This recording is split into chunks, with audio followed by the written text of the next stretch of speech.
Today we're going to be working on a Walther's mainline 50-foot ACF exterior post boxcar, clearly undecorated. And it's going to be painted in the yellow and black Railbox scheme. Here's the decals we'll use later. What I did is I completely disassembled the car as best I could without damaging anything. The goal here was to paint this entire underframe Railbox yellow, and this is going to be painted just a flat black. To get the roof off, there are these 4 tabs on each side. They're pressure fit. All you have to do is kind of lift up an edge and they will sort of walk themselves off, which exposed these 3 holes right here, which held these 3 screws that attach to this frame. One here, one here, and one here. You have to get these 3 screws out to get this frame off. The next thing we're going to do is to start painting. Let me show you the tools I used. Micro screwdriver, the scalpel, a couple of little files. We're going to use the primer. We're going to use silver. We'll use the black on the doors and the underframe. The Railbox yellow, a gloss, which is necessary to use prior to the application of the decals. What this does is it helps settles the decals into rivets or ribbing. It slightly melts the decals. And we're going to use the helping hands because they are helpful. Some masking tape and the airbrush. That'll do it. If anything else comes along during the model, I'll explain it to you as I use it. And this car, off camera, has been cleaned. It's been cleaned and washed with a mild dish detergent. And what I'll do now is I'll find the attachment points, which are those screws. I don't like to touch the model as I'm airbrushing it. Now that we got the helping hands in place, you want to just make sure the balance is right. Our next step will be to add primer. I'm not concerned about painting the entire model, just a general overspray. Paint the high spots, mainly the high spots. And like I always do, I like to start off of the model when I spray, just because sometimes the gun will spit. What I'm going to do next is I'm going to prime the roof. I just want to primer along the edges of the model. Now the underframe, I'm going to do a once over. I've loaded the airbrush with the Railbox yellow, and I'm going to start coating the model with it. Starting from the bottom up. I just want a light coating on there for right now. I'm not looking for anything heavy. Just put a simple first coat on. Just like this. Now we'll work on the bottom.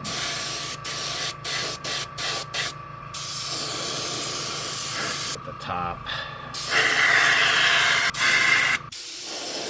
And I'm finishing the final coat right now. The next thing we're going to paint the roof. We're going to do this in silver. We'll start off the model and work our way in. This whole roof is going to be painted silver. I'm going to call that finished. Alright, so the next piece we're going to work on here will be the underframe.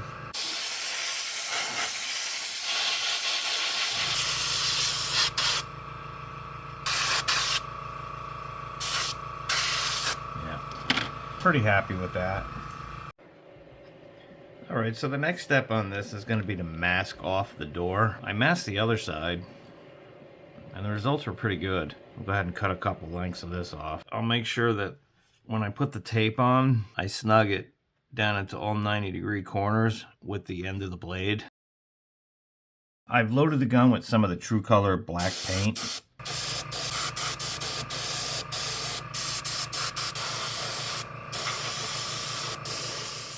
And that looks pretty decent.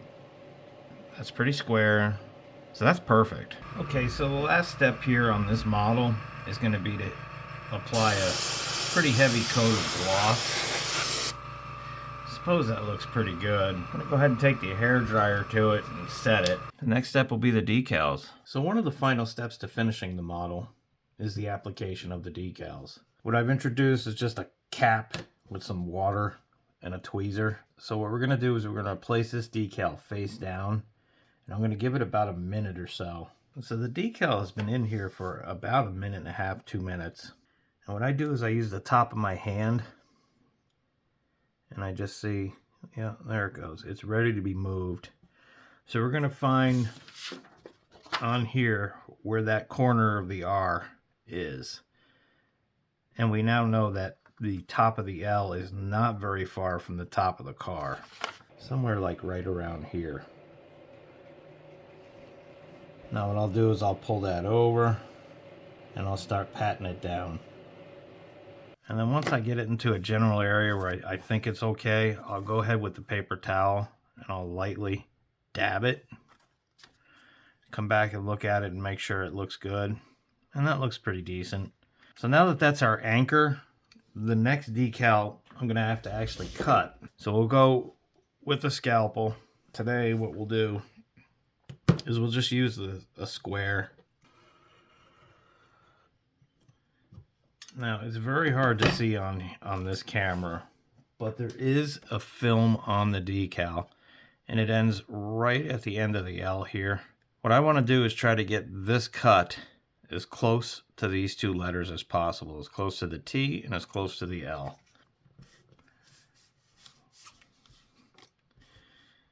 And we'll clean that up. Again, we'll let that sit in the water for roughly a minute. I'll be right back. I'm going to bring it onto the top of my hand again. So what we'll do is we'll just place it on the car and we'll saturate it with water so we can move it with no problem. And then we'll find the general location where it belongs by looking at this. So they're going right against this metal edge here next to the door. So let's go ahead and pull that decal over to that edge. Being that it's saturated water, it does move freely, but also understand that this decal is incredibly delicate. I'm going to try to settle it into the locations where it needs to be, then hit it with a paper towel to get some of the liquid off. And now we'll look again. It looks like it needs to go higher up, quite high up. So I'll move it a little bit right now while there's still a little water under the decal. Right now I'm setting it into the edges of the ribbing. That doesn't look too bad. Yeah, that looks all right. So the next decal we'll put on will be the crisscross arrows. We'll put that in. I always put my decals face down so they take all the water, and once I start seeing it being absorbed, I force the decal down into the water. All right, so this decal's been sitting for about a minute and a half. We have to make sure that we get the zigzag right. There's a solid curve to the left and a broken curve to the right. So that's where the photo comes in handy. You don't want to have it non-prototypical. So we're showing at the face of the model, the solid curve goes to the left. So we'll pull it off and we'll get it ready to put into place. 1, 2, 3, and 4. And we'll put it right there. I see there's an excessive amount of water. I'll pat it and let some of the water be soaked up to the napkin. So that doesn't look too bad. So the next thing I'll do is I am going to apply the RBOX decal, which is this right here. The smaller the decal, it tends to slide off the paper a little easier.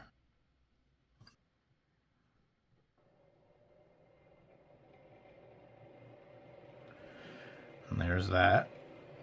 And we'll match the height. And I'll just take the paper towel, since this doesn't have any ribs to deal with, and we'll just pat dry it like so. And I'd say that looks good. Not bad. Next will be the car number. 36456 is this car's number. Okay, so the numbers have had quite a sufficient amount of time to sit in the water. Put it on, hold it, and slide it off. There we go.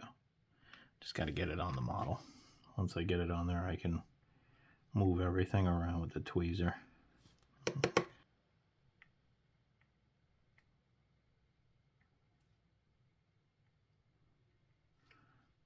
What I want to do next is we'll put in some of the data and we'll just pat it. So that decal is going to slide right off. There's that. And then I'll fuss with it once it's on there gently.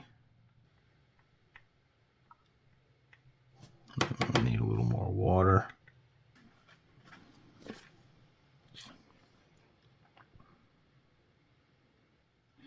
You know, a lot of people will probably say, why do you waste your time doing this when you can just buy a car that's already painted and all the fine details and all that are there? I suppose it's for the satisfaction of actually doing the model and achieving the results that we achieve on here. That looks good, by the way. That's what I think it comes down to. There was a time back in the 80s where a lot of the models didn't have the detail, didn't have all the decaling put on, so you'd have to do it yourself. And there were also some particular cars that didn't exist at all, and you'd have to paint them yourself because they just didn't exist. So I think that's one of the reasons why I still do this. Sort of old school. I just wanted to point out one more thing. The wheels, put some rust color in the center of the wheels to knock down some of the brightness of the brand new wheel. This is rail brown, which tends to really do a good representation of a rusted out wheel. True Color does make something very similar to this. I just don't have any, so I used an old one that I had. Get the excess water off of there. And that looks pretty decent. Okay, so I put the rest of the decals on. More importantly, what I wanted to show you was the solva set and how I apply the solution. You don't need much, so just what's in this cap is probably good enough to start. So what I'll do is I'll start by just painting one little spot, and I'll let it soak down into the ribbing. This is a flat surface, so I'll just quick go over that. Being that the decal is already dried, I'll just put a little bit on. When you're putting the solva set on, you could accidentally move the decal, and by the time that happens, it's too late. The decal's already stretched. It's already melted, I guess you could say, and it's ruined. So you want to be very fast with the solva set on a dry decal. Like this one here will be our next one, and that is a dry decal. It's been on there, it's dried. What we want to do is just paint it and let the rest of the solution work its way under the decal itself. Once it's on there, don't touch it. Let that sit about 3 minutes until it completely evaporates. On the flat surfaces, what this does is there are imperfections in the paint finish that you can't see with the eye. Sort of an orange peel like finish. And when you put the solva set on the decal, what it does is it rests in that orange peel finish and it secures the decal in place. The next thing I'll do is the ribbing. I'll let that fill in. So now that I put solva set on the entire model's worth of decals, everything appears to be pretty snug. They are permanent at this point. The next step I'm going to do is the final step. You have two options at this point of the model. You can come over it with a clear coat of gloss. I prefer to do mine flat. The first thing I did here was I took the trucks off and I replaced the screws so I have a place for the helping hands to grab onto. Our next step here will be to load the airbrush with the dull coat. I'll go over that real quick with you since I didn't have it available in the intro. This is the True Color flat. Okay, so I filled the airbrush cup all the way up because this is going to be the last coating on here, so I want a lot in the cup. And like always, we'll start off the model. I'm going to start at the top in this case, whereas I started on the bottom with the painting. I'm going to start at the top.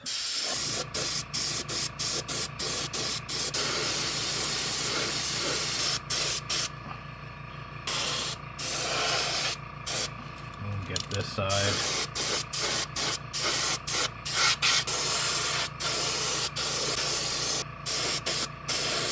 This will serve as the final coat. One of the last things I'm going to do to this model is just give the trucks a once over to hide their gloss. And the next thing will be to clean the airbrush, reassemble the kit, and call it finished. Alright,